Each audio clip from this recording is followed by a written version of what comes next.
Imagine waking up one morning to find strange symbols etched into your skin. Symbols you can't explain but suddenly understand. Imagine a village so lost to time it feels like stepping into a legend, where children disappear into the woods and return with hollow smiles and secrets that aren't their own. Tonight, we uncover a story that may haunt you long after it's over.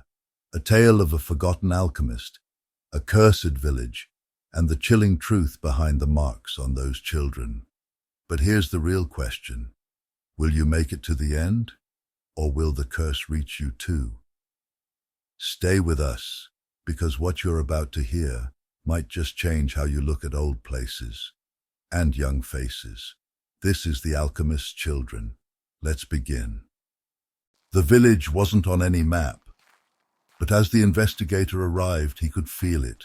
A pull, a pressure in the air, as if the very ground wanted to keep its secrets hidden.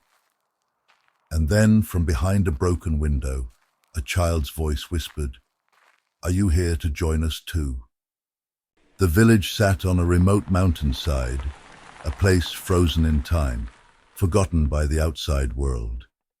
Thick fog covered the streets, muffling sound and sight alike.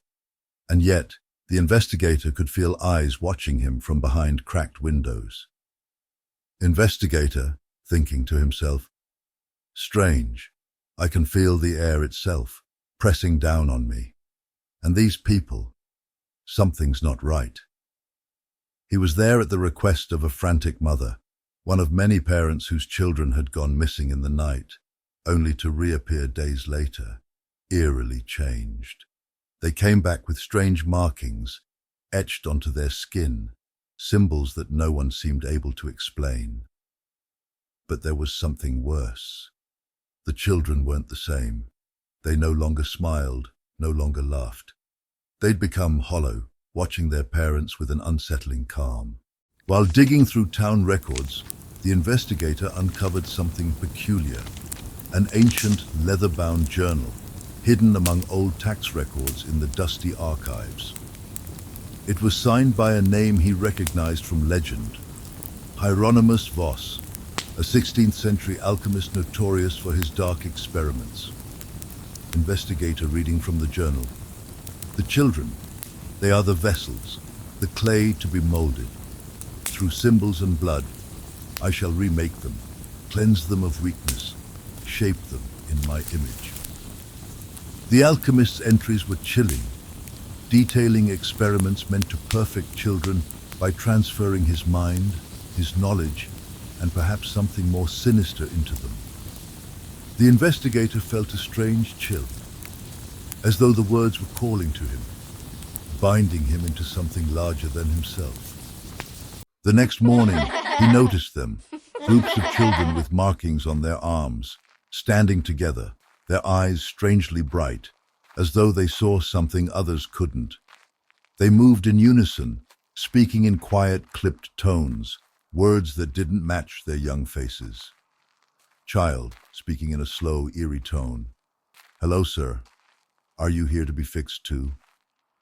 Investigator, uneasy. "Fixed? What do you mean?" The children only smiled, a chilling smile that seemed both innocent and ancient, as if they held secrets older than the village itself. It wasn't long before the investigator found similar markings etched into his own skin, symbols that seemed to appear overnight, crawling up his arms like vines. As the days went by, he found himself waking up with no memory of where he'd been. His voice grew deeper, more commanding.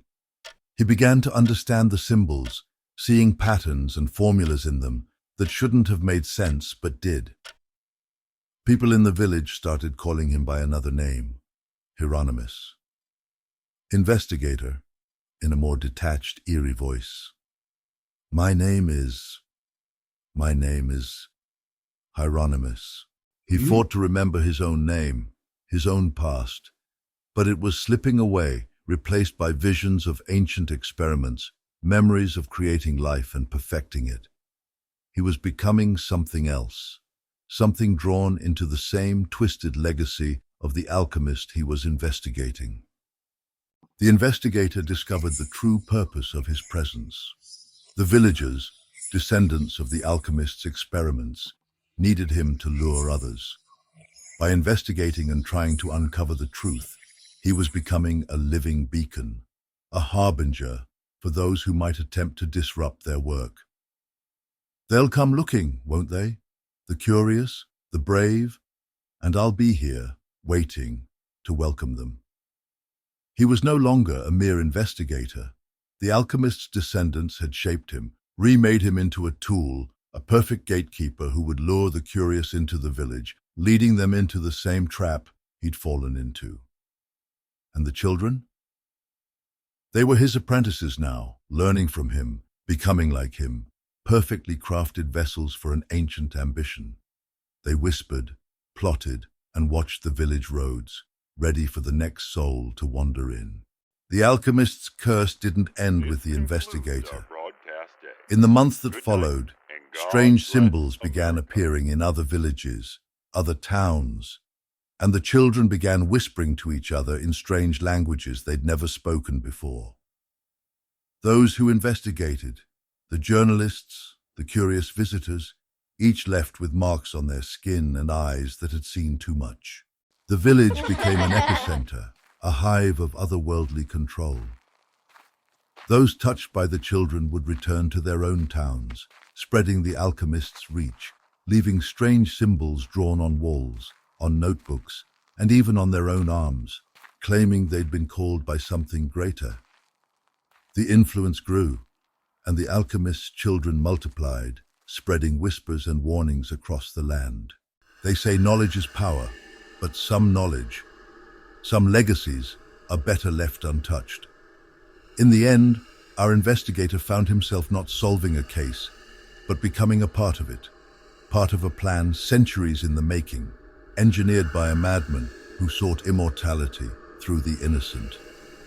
And now, wherever those children go, wherever his mark reaches, the alchemist's dream lives on, spreading quietly through voices, whispers, and symbols you might just find etched where you least expect it. Some stories linger in the shadows of our minds like echoes waiting to resurface. If this tale left you with questions or chills, I invite you to be part of this journey. Subscribe to uncover more stories that dare to ask the unsettling questions. Share this episode with those who seek the hidden truths, and leave your thoughts below. We want to hear your voice in this growing community. Until next time, stay curious, but tread carefully.